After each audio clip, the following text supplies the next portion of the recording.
All right, so as usual, we are going to dive right into our opening segment, Buy, Rent, Burn.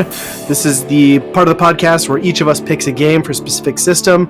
We play them individually and decide on our own which of those games we would personally buy, rent, or burn if given the chance. The system of choice this episode is the Super Nintendo. Andy has gone with SimCity. Justin has selected Cutthroat Island. And my choice was Blazeon, the Bio-Cyborg Challenge, which is a much longer title than they actually fit on the cartridge. So let's go back up through the top. We'll each discuss our games. I'll start off with a description here for Andy's pick, SimCity. The Super Nintendo version was released in 1991. So the description on this one, you start with a fledgling town, build it up into a metropolis, or take on the challenge of rescuing a city overwhelmed with problems. Either way, taxes, zoning, crime, transportation, education, fire control, and other critical issues are in your hands. Time is passing, and every decision you make has a future consequence. Your assistant, Dr. Wright, can help you make the right decisions. Just ask. Surprise catastrophes also threaten your growing city. Fire, earthquakes, airplane crashes, and even a giant Koopa who has a nose for industrial pollution. Will you build the ideal city, or will disgruntled citizens leave you with a ghost town? Quite the description there. Yeah, I mean, SimCity is a classic. I'm pretty sure almost everyone has at least played a little bit of it, if you've had a PC in your life, I would imagine. Or any type of sim game, I guess. But SimCity is by far the most popular one. And this one is a little weird because they added a lot of stuff that is just console specific, like the Mr. Right, the weird green-headed guy that kind of helps you and advises you in this game. That's not in the other ones, as far as I have ever remembered. But so yeah, there's something to that, to have like a console specific part. But at the end of the day, like, this is a computer game that was ported to a Super Nintendo, and they did the best they could, but it's tough to manage. Yeah, the menu navigation is what gets me. And like, this came out, obviously, I don't know if this was a launch title. I don't know what. I know 91 was when the Super came out, so this obviously came out very close to the launch if it wasn't a launch title. So like, it can't take advantage of the mouse yet because Mario Paint hasn't been released for the system, so you're kind of stuck using the controller, and it's just kind of a pain even just navigating across the map at times. I think the biggest thing was navigating across the map, like you said. The item selecting and everything, I felt wasn't terrible, but trying to cycle across the map to find different locations and different items that you place down buildings. Right. Yeah, if you want to go southeast, you're fine. Northwest is a little trickier because then you like go in and select the magnifier and like move around. It's kind of brutal. You can press that other button. Yeah. There's like a button that you can kind of scroll around over the whole thing. Like on the controller or in the menu? Oh, I didn't know that. I was going to like that zoom thing and like using that to. I was always clicking on the button. I wish I had known that. I think might have been Y.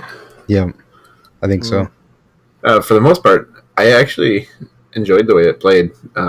It wasn't nearly as good as it was on PC, but I played a lot of this on PC, and well, pretty much every sim game I played a lot of. But this one, I really enjoyed it on Super Nintendo. I was kind of worried because when we tried Lemmings, a few months back, like that was awful, and I figured this was going to be pretty comparable. But I think it actually played pretty well.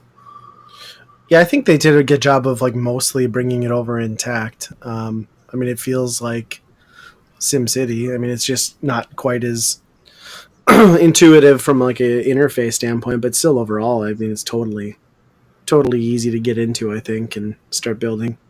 Yeah, from what I remember, it has most of the systems in it, right? Like, even like the bonuses, if you got to a certain amount of people or whatever, you got like the house and you got the, all those extra bonuses.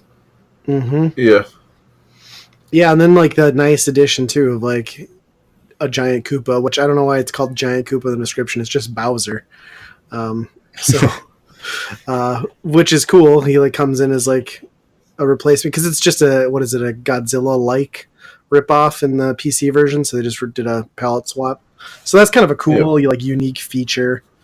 And like, that's the thing is, like, I never had a home PC back in the day, but even like as a kid, I was like, oh, SimCity. Like, everybody knew about SimCity and like what a great game it was for the PC. So to see it on the Super Nintendo at the time seemed really kind of amazing. Yeah, I had friends that actually played this without knowing on the PC. So I didn't get into the SimCity series until 2000, which also came out on the Super Nintendo. And I haven't played that one. Maybe there's a lot of improvements on that stuff, but you can only do so much with the interface, like you said. But yeah, it's kind of fun actually not caring about it too. Like for this, we were just screwing around. It's not like I was trying to reach the end game and build the biggest city in the world. Right. So I don't know about you, but my city had like 4 houses and like 5 stadiums. So yeah, I got mine up to a stadium and then I unleashed Bowser on it. yeah. So I'm curious, what did you guys name your town? I don't even remember. I don't remember either. Well, I think it was just Test. Mine was Fartsville. Just yeah. if anyone was curious. Sounds like a good place to live. Yeah. It also is a good barometer on my maturity level. So it made me smile. Yeah. Once you get past the smell, it's a beautiful place to live. Yeah. Unfortunately, mine went downhill real quick. I obviously let Bowser go through it. Didn't have a fire department to put everything out. And then I decided to raise my taxes up to the maximum that they could. I did that too, and like immediately watched my population like plummet down to like the teens. It was great. And they even have like the all the little news like things on the bottom, like, hey, people are not happy about paying like 25% taxes. Right. Well, when the city's on fire. I kept getting the warning for traffic congestion, so I assumed people were congesting the roadways trying to get to work, so I just cut the power to the industrial zones. So if you don't have to go to work, problem solved. Oh, I wish you were mayor.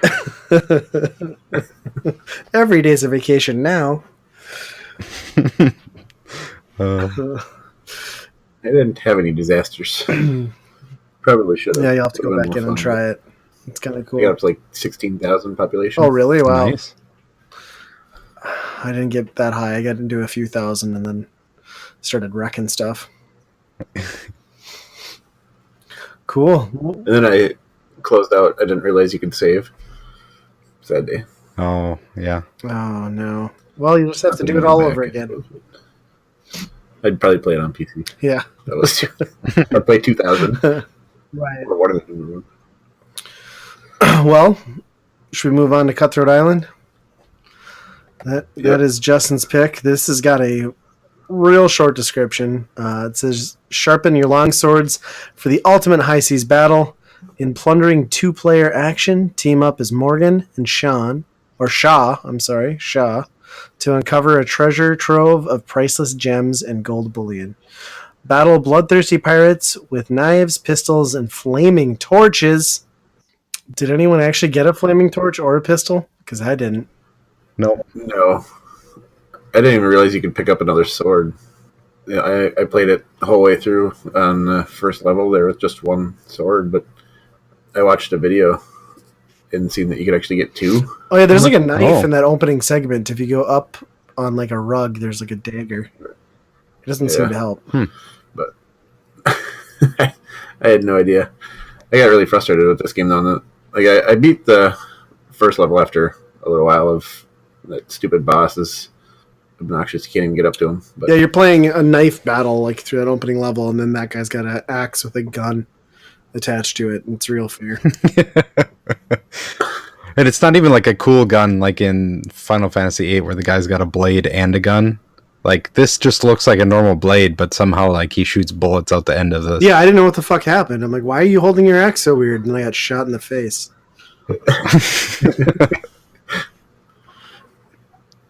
Yeah, I really struggled with it though. That boss, that's mainly what I spent most of the time on, was getting past that boss. Once I finally got past it, I go to die on that next level one. Did that numerous times and gave up. Yeah, and this game came out in 1996 too. I don't know if I mentioned that. So this was a later release, movie tie-in platformer game. Yeah, that second level is kind of what lets you know that this is not a quality game, because it immediately goes into a Donkey Kong Country style kart section. But instead of giving you any time to react, the camera just completely screws you. There's no reaction time, so it's it's simply a memorization game. And when you're only given 3 lives to start with, I mean, I just I don't see too many people making it through that or having the patience to. I certainly didn't. I gave up after several attempts and just decided it wasn't worth my time. Yeah, that's exactly what it is. It's almost like that infamous Battletoads level where you have different lanes that you have to kind of switch between, and you can't really see what's coming up in a time that gives you enough reaction for anybody over 30. So it definitely was frustrating. I save stated my way through it a little bit here and there, and just to see what was after that. And level 3 is basically the same thing as level 1. So I was like, okay, I'm done here. Right. I don't want to spend 45 minutes trying to kill the 3 enemies with a sword. Yeah. So did anyone else have the same problem I did too, where you drop that like boss in the first level and he drops 3 items, a 1-up, some money, I assume, and then the key to open the gate. And if you accidentally grab the key first, it just auto runs your character out the gate and you forfeit the 1-up? I didn't get the 1-up, but I didn't have that happen either. I know I picked up I thought I picked up a couple things there, but yeah, I got the 1-up every time, and it's just like the lamest video game 1-up. It's like a pseudo, like like that Microsoft screensaver back in the day, like the 3D like bubble art thing. Like that's what it looks like, but it just like falls on the ground next to your character. Yep. It's so dumb. So dumb. Does that drop every time? Because I only remember that It dropped once. for me every time, but I don't know. It could have just been a fluke too. I'm not sure. But yeah, I did have it. Unless maybe it just landed like right next to me, so I picked it up before realizing it. But the first time, I didn't even realize that he dropped a key, so I went and picked up the 2 items, which is the 1-up and the other one.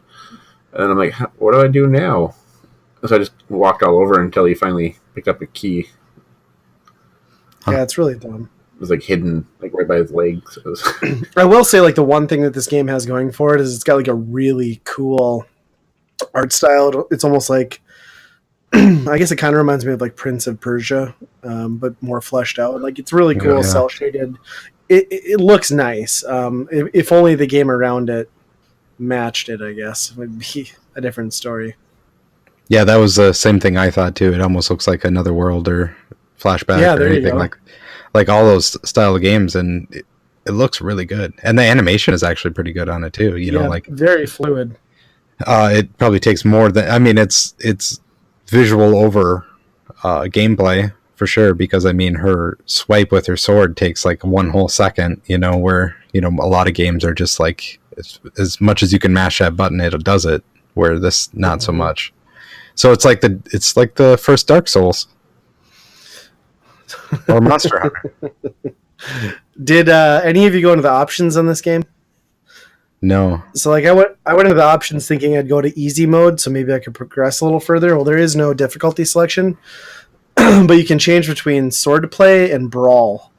And if you switch to brawl, it's basically the same game, except instead of like stabbing her sword out, she just punches everybody. But she still has the sword. She just chooses to punch people in the face instead of like stab at them. So everybody has weapons yet too? Yeah, it's the same game. It's just like the way your character throws like damage is animated differently. Huh. And it might be like slightly quicker, but then you've also got to get closer, because you don't have the blade. It was really strange.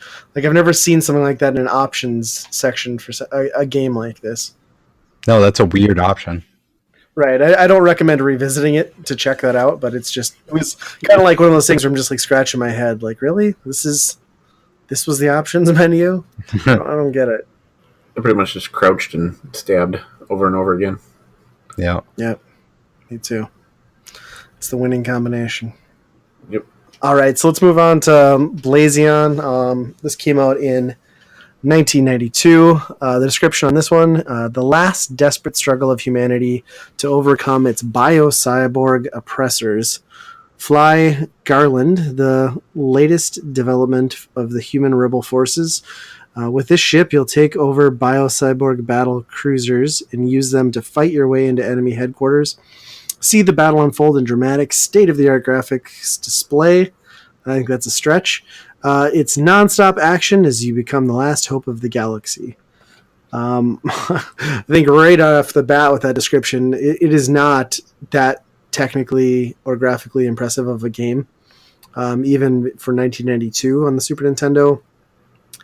I don't know, I felt like it's a pretty generic game. So basically it's a horizontal scrolling shooter. It was published by Atlas. And as you play this game, it starts out almost like every other shooter. And as you're playing through it, you realize that something's missing. And that something is a power-up system. And then eventually you'll start coming into these larger robots or bigger enemy types that come on screen. And through dumb luck, or at least in my case, when I first discovered this, because I had no idea about this game, I used my secondary missile attack, which I thought was a missile, but all it is like I guess like enemy override. So it, instead of giving you a power up, you take over control of the enemy that was attacking you, and you gain their abilities.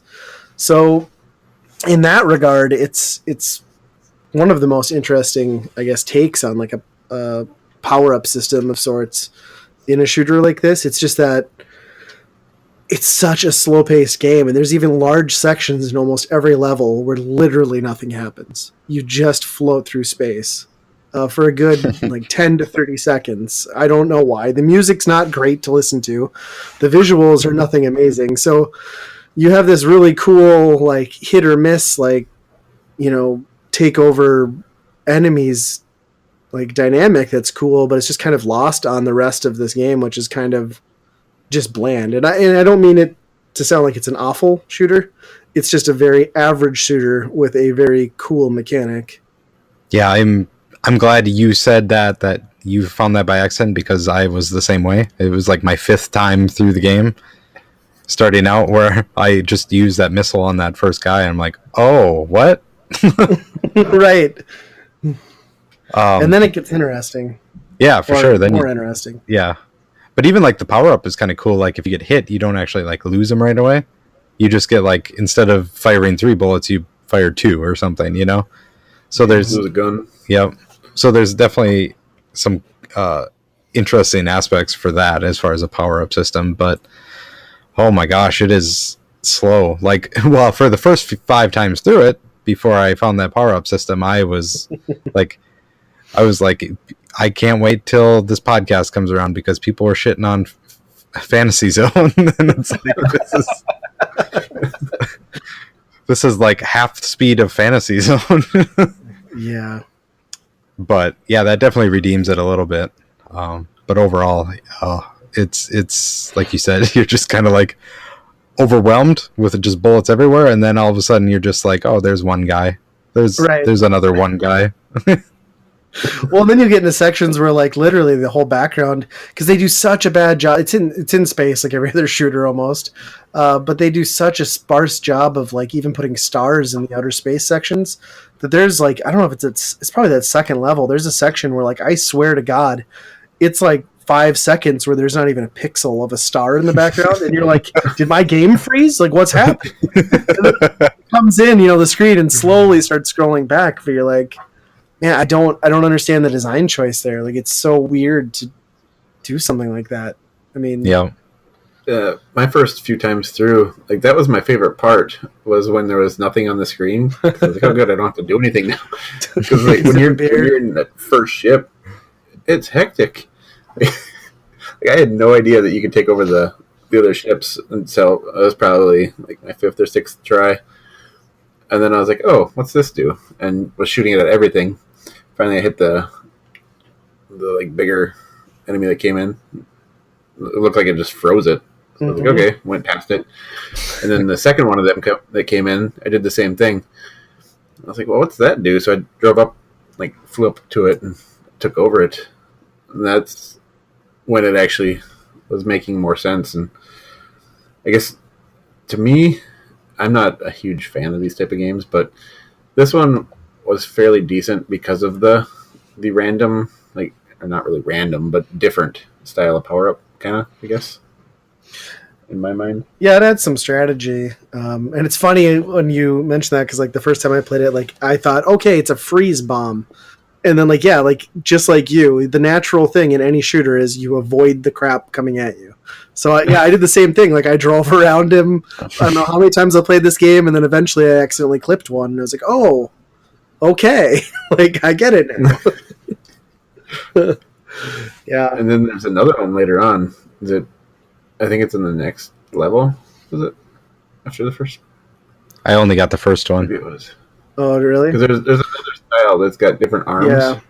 There's like shoots like burst lasers or something. Yep, there's like 6 different versions you can get. I progressed through, like, I think I got through level 4. But yeah, there are like 6 different. There's like one that's like a giant, like Iron Man type guy. There's another one that's got like a fire blast and then like unlimited homing missiles. So yeah, you kind of get to the point after like the second stage where there's 3 or 4 opportunities to take different enemies. So you can kind of like strategize a little bit and figure out which one you want to carry through to the end boss. It's pretty fun. Cool. And I do like with this one too, what it does is kind of interesting is you get like a boss, like it's almost like a boss scorecard, like how many hits you took, how quickly you did it. So that's kind of neat. I mean, it's pointless at the end of the day, but plus, I mean, the power up changes your hitbox size too. You know, that's something that changes the game big time too. Yeah. It makes it honestly like it's kind of frustrating, like how large of a target you are with those things, because like it's tough not to take damage. Yep. And it puts you into tight corridors right away, because apparently in whatever world this game exists in, asteroids have rocket propulsion on the back. Yeah. Okay. Well, I mean, I think we've got an idea and a taste for the 3 games. Let's when we go back up to the top, Andy, and we'll start with you as far as our picks. Sure. This one is a little bit tough because they're all. I would say they're all rent if I could do that. You cannot. But let's see here. My buy is probably going to be Blazeon or Blazeon, which sounds like how a really stoner would say goodbye. Yeah. I would probably do that as my buy and it's not a strong buy. Like I don't feel great about putting it there just because of how slow of game that is compared to a lot of other shooters that we've done, even some that we've kind of shit on, or Justin's shit on, I should say.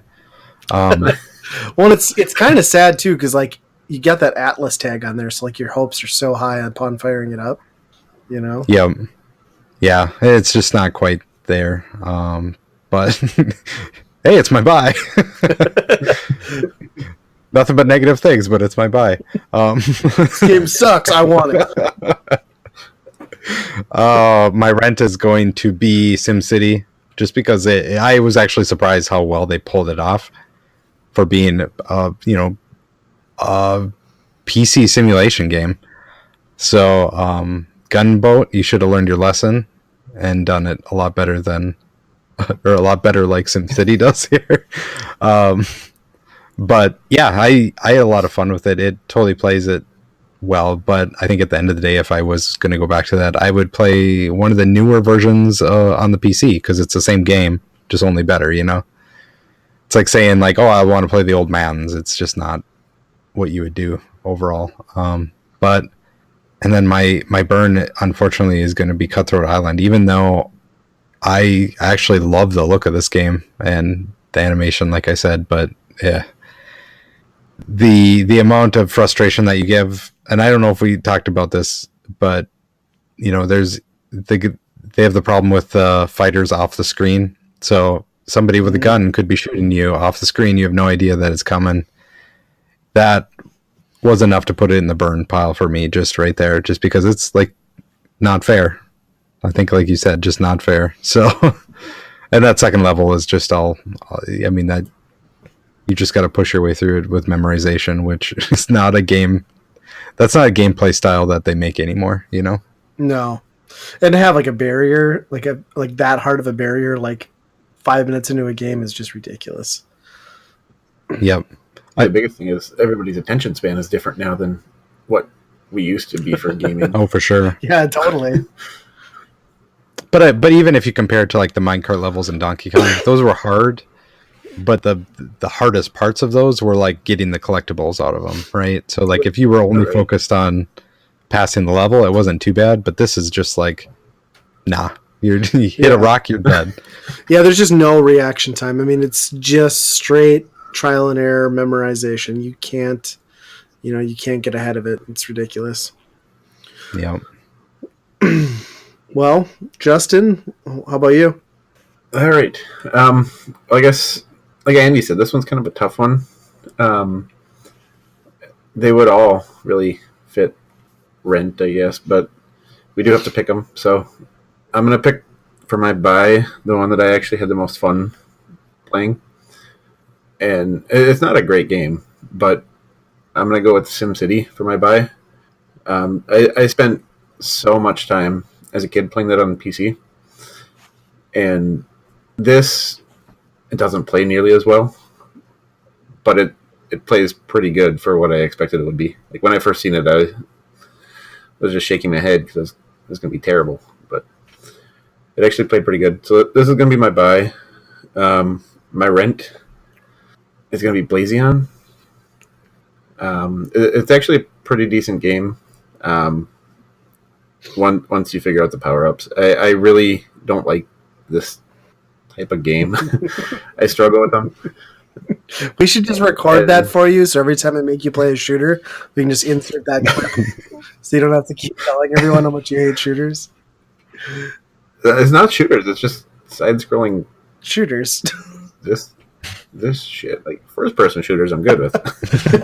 Not FPS nowadays, shooter, but yes. Okay. No, I don't know. I just really struggle with them. So this game is gonna be my rent. I did enjoy it, I guess, and then my burn is gonna be Cutthroat Island. Like you guys said, the visuals for that game look pretty good. It kind of reminded me of like Aladdin. Is it? Oh yeah. Yep. I can see that. Just visually, but I don't know. I didn't have the patience for this game. The first level was brutal enough, and then get to the second level, and I gave up. I did watch a few videos of it, and it looks even more annoying later on. So there's a horse carriage one. Oh, great! So the cart wasn't the end of horrible levels. No, there's like a few levels later. There's a horse carriage you gotta drive around, I guess. All right, so my picks. Yeah, I mean, I feel the same way you guys do with this lot. To me, I think there's one clear turd, like beyond the averageness of the group. I would go, I guess, Blazeon would be my buy. It's again, I love the mechanic in it. I think it's a really interesting mechanic in a shooter that I've not seen before, but it's just one of the most bland shooters, and it's just so slow. Again, I'm crapping all over it and I'm buying it, but it's kind of a letdown because it's got this really cool premise and just like a really lame visual style and speed or tempo of gameplay. I would rent SimCity. I actually did rent this game for the Super Nintendo back in the day when I was a kid, and I enjoyed it for what it was, but it was never a game that I would want to play for super long periods of time. I mean, I'd always, like, even playing it again here, get to a point where I'm like, well, that was cool, but I'm going to destroy this thing now and, walk away from it. And then I would, of course, burn Cutthroat Island. It's just, it's exactly what you'd expect a movie licensed game of that era to be. The majority of them were just atrocious, and this game is is real bad. And I don't know that, like, I don't remember the movie at all, so I don't know that the movie did well either. So it's probably not helping the case with this game. But I'll happily burn that one, even though it's got a great visual style to it. That was probably one of the most brutal Byron burns, just with like how mundane all of those games were. Yeah, I'd have to agree. It's like, it's kind of strange. It's like the shitty game is brought up a little bit by some aspects that are really good, and then like some classic games are brought down just because of the platform that they're on. So